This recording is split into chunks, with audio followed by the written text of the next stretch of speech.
You don't even have to have a job for this loan. You don't even have to have employment.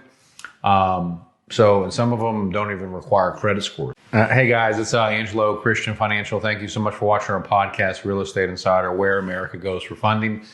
Today we're talking about breaking down a DSCR loan. We're the nation's #1 non-QM DSCR lender. So I want to talk about what exactly is a DSCR loan so people can understand it, and keep it very simple and concise, but give you all the hard facts so that way you have the bullet points and the details. So basically, what debt service is, a DSCR loan, they call it non-QM, investor cash flow, no doc. There's so many different acronyms for it. But basically, what it means is debt service coverage ratio. So what does that mean? That means that the payment that you're making to the lender, there's a ratio between the rents that are coming in and the payment that you're making to the lender. And that's how the loan is qualified. You don't even have to have a job for this loan. You don't even have to have employment. And some of them don't even require credit scores. We offer all different types of loans as a direct nationwide lender. But the key thing is, like, if you're going to buy a rental property, let's just say you're going to buy a $300,000 rental property in Dallas, for example. It could be anywhere. It doesn't matter where it's located at. The powerful things to understand is the way the loan is qualified is very similar to a commercial loan, where they're underwriting the cash flow, the money that's coming in, either from your lease or from the market rents, the perceived market rents based on what the appraiser determines what those market rents are. So let's just say that this property is bringing in $2,500 a month. Okay. So the payment that you're going to be making to the lender is going to be your PITI, and that payment relative to the rents coming in a perfect world, or normal expectation is you want to make a profit. That's why you're doing this, that your rent is higher than your PITI, because you're not going to get involved with this transaction if you're losing money. Most people won't. Some people will, depending on what their strategy is. But let's assume that you plan to make money on this. So your payment has to be greater than or equal to your rents that you receive. Because now there are, and I don't want to confuse this because there's a lot of different debt service coverage ratio loans that we offer. Most of them, they want your payment to be 1-to-1 with your rent. Okay? That means if you're paying $2,500 a month rent, you need to be receiving $2,500 a month rent. Okay? That's debt service, the debt that you're servicing, the coverage ratio. So it's just you divide your rent over your PITI and you get a percentage, a factor, and it should be 1-to-1. Now, there are other programs that we offer that go to 0.6, 0.5, 0.7, no ratio, no doc, bridge, hard money, all these other loan products.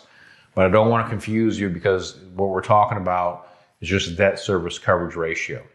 So you don't have to have a job for this. You don't even have to have employment. Some of them don't even require assets, like your own personal assets. The cool thing about the program is you can have unlimited properties. It can be 1 unit or 100 units. It doesn't matter. It can be a blanket loan, which is also really cool. And then you can close in your LLC. So you're not closing in your personal name. So this does not report to your personal credit. Okay. Now, if you own the LLC, you have to be the guarantor, the signer of the LLC as the manager or the member. But it doesn't report on your personal credit. It also shields you from liability. The loan closes in the LLC. The title's recorded in the LLC. And that's kind of the really cool things about it, is because investors, they want to shield themselves from their personal guarantor or personal credit. They can close in their LLC. There are some other things. The minimum loan amount is $100,000. The maximum is $10 million, depending on your situation. The maximum for $10 million is for single family homes. For multifamily, there is no limit. Okay. And so interest rates right now, depending on the product, are starting at 5.99%. You can also do interest only. There's also 40-year amortizations. These loans do have, you can either do no prepay, 1-year prepay, 3-year prepay, 5-year prepay. There's a lot of different options on the prepayment penalties. So depending on what your strategy is, and obviously the way prepayment penalties work is an inverse relationship to the actual interest rate. So if you have a higher prepay, you're going to have a lower interest rate. Okay. So it just depends on your situation and what you're trying to do. Bridge loans obviously have no prepay. So, but it's important to understand what is the DSCR loan? Why is it becoming so popular? Because really you can get a limited properties, starting at 15% down, some of them 10% down, a lot of them 20% down, just depends. And it gets no doc. You don't have to show taxes, no W-2s, no pay stubs. Some of them you don't even have to have credit. So it's a hot product and it makes a lot of sense for investors depending on their situation. So like I said, we offer all the different ones, whether it's single family or multifamily. We've been doing it over 20 years. So you can definitely look us up online. You can see everything. We're 100% legit. So please give us a call, text my office if we can help you. 832-431-6331. It's where America goes for funding.